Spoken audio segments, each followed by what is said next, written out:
Đi vàng vàng đây đây anh ơi. Từ ra vàng cho anh ra túi nhiều lắm. Hai anh gì? Anh nào? Có cái dư luôn rồi, có mới tự nhiên tình luôn. Anh hai cái hai một cái mệt.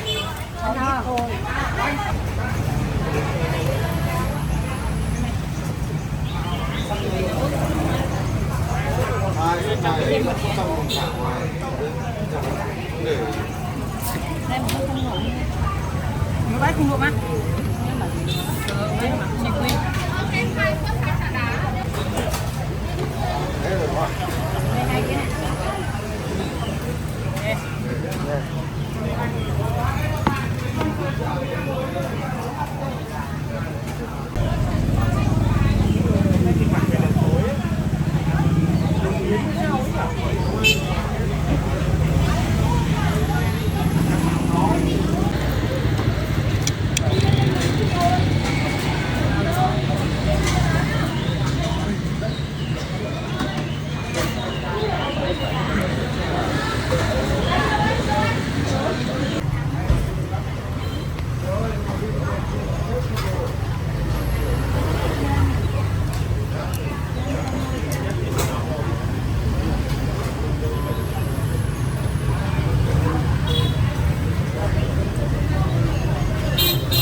Lemon tea and Yep, 75. 75. Yep. Hello.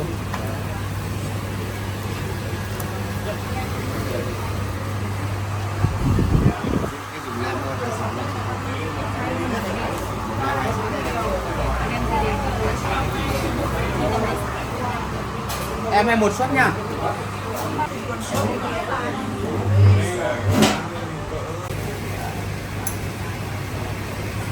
Đi ai cũng trả lại chị.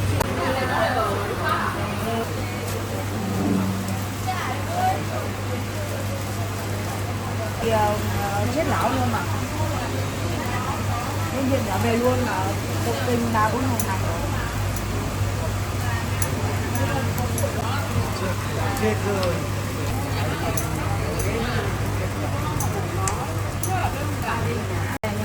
Qua cơ mà. Nước ngoài này. Trả anh ơi. Đâu đi 136 lấy gì ạ?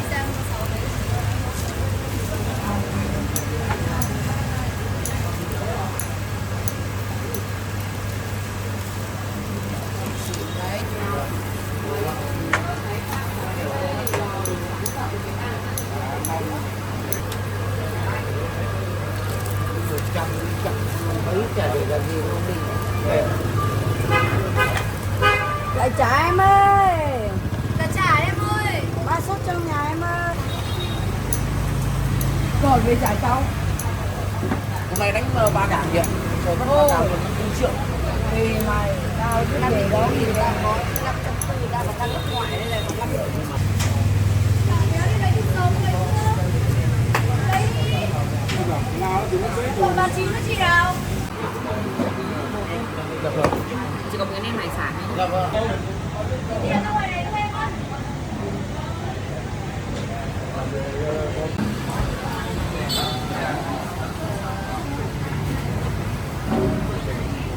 một suất tiếp theo.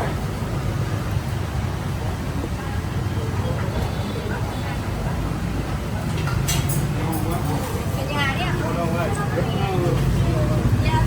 Anh chỉ cần biết tiền bằng này à? Cháu ơi, xếp vào một người chứ không có một người à? Anh đi xin nào đi.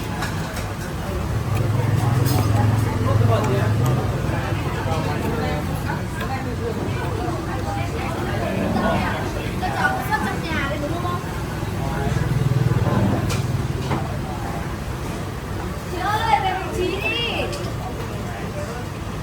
Một bún rau bàn vẩy ấy chú ơi.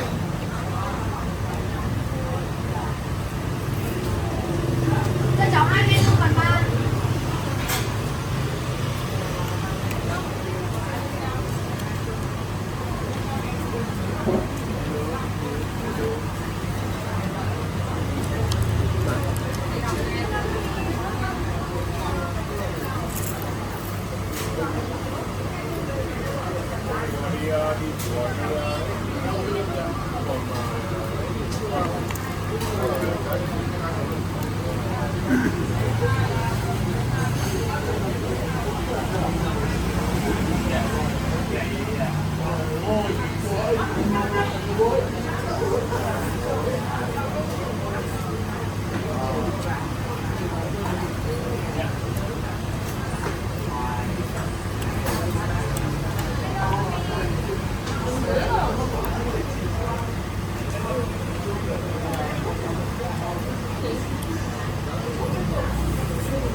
Chị ơi, về chỗ đi.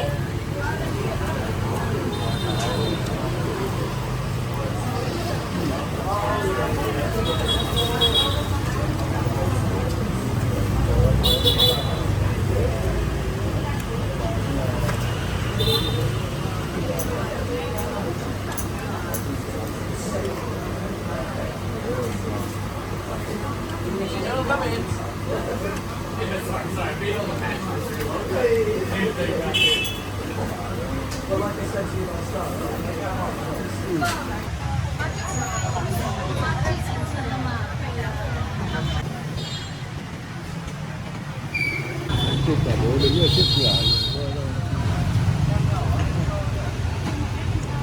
Đồng dám mà.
Ở trên này có tầng nữa. À đấy.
nay mày làm đấy, chiều nay mày ngồi đi trả.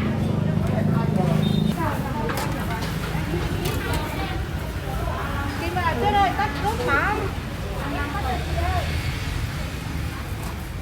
Nước mắm trong nhà trong son là mắm nhân đấy nhá.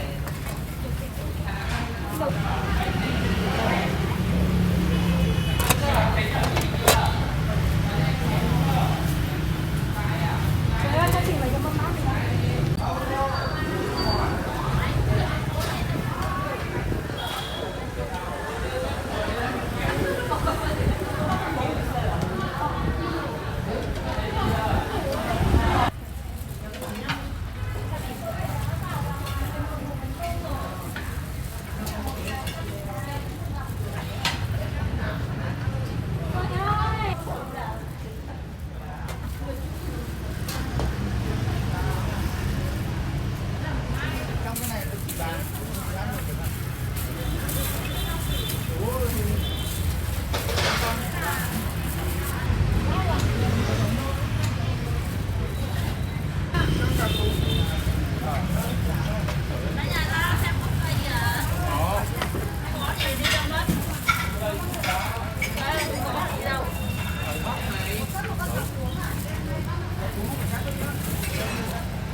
Miếng nhá, miếng mỡ nhá.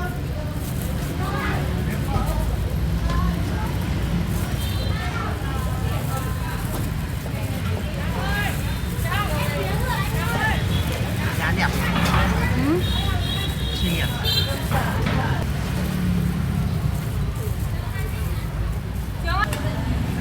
Nên làm đấy có cái gì, những cái đồ cũ này.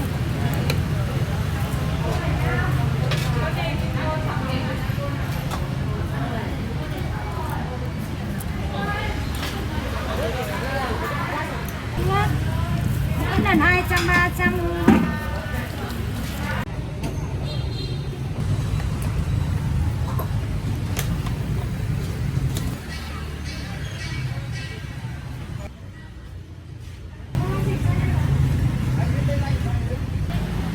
Một túi mang về nhá.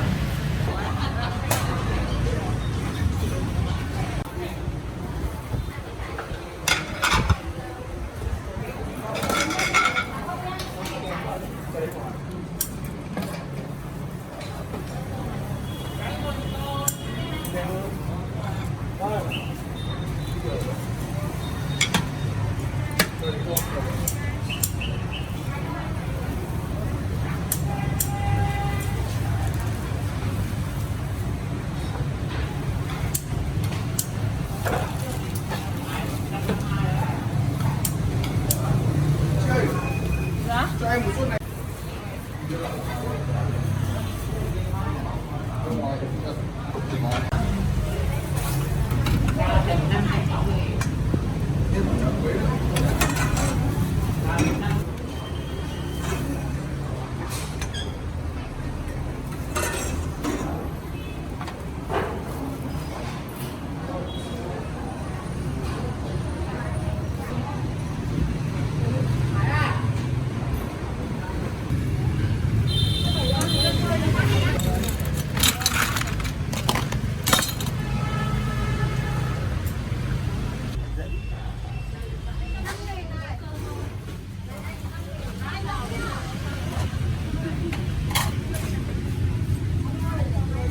Đấy, hôm nay là 3 nhân viên được lên vô tiền.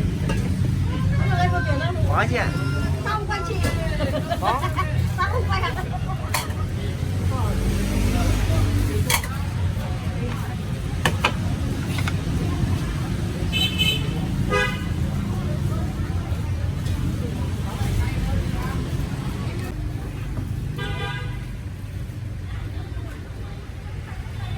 Em bảo cái ra là bên nhầm.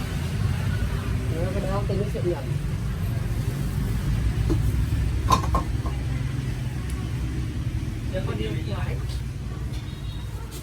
Trời ơi. Mình ăn trái này là nó phải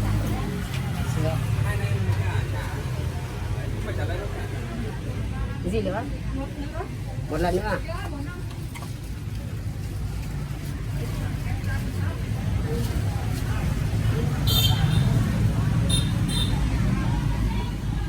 Đồng như thế mà vẫn phải chia đâu. Này hết Sài Gòn rồi.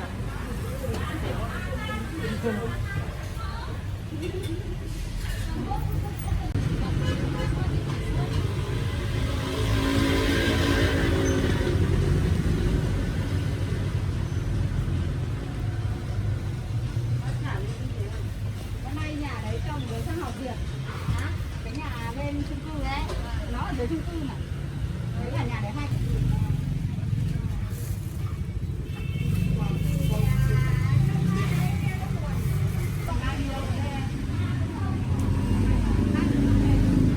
Dạ, em phát trên YouTube ạ. Vâng. Trên YouTube. Vâng. Được.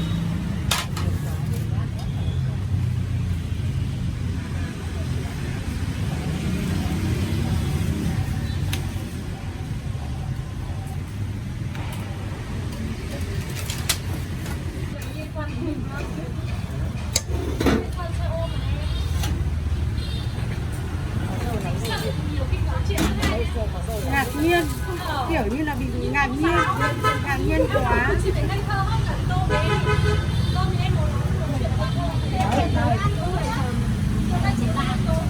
Cho một trà đá.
Vui vẻ sớm sớm thì anh em mình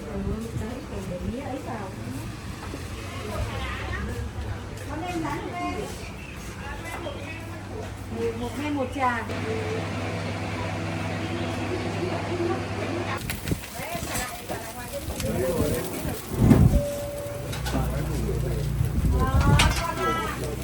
không biết được ngoài không biết được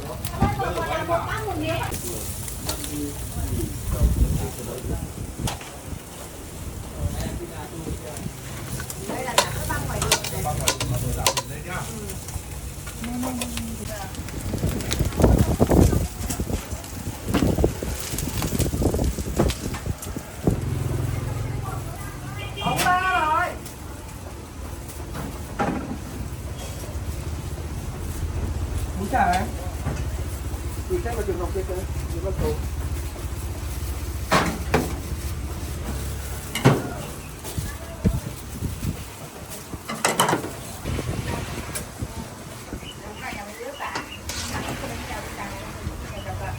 Đổ ra cho mẹ bao tiêu nhá.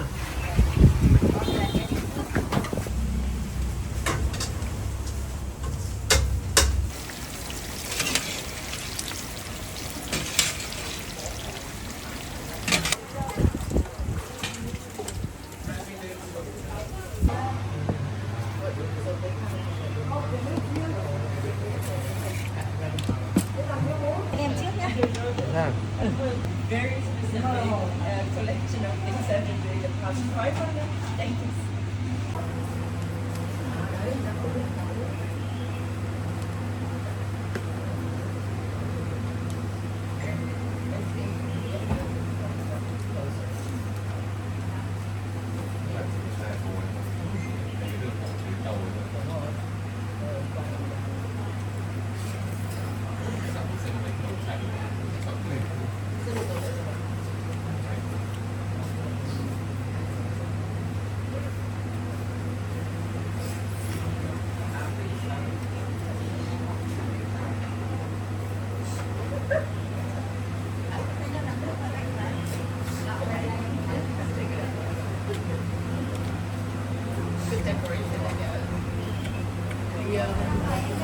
Hãy subscribe cho kênh Ghiền Mì Gõ để không bỏ lỡ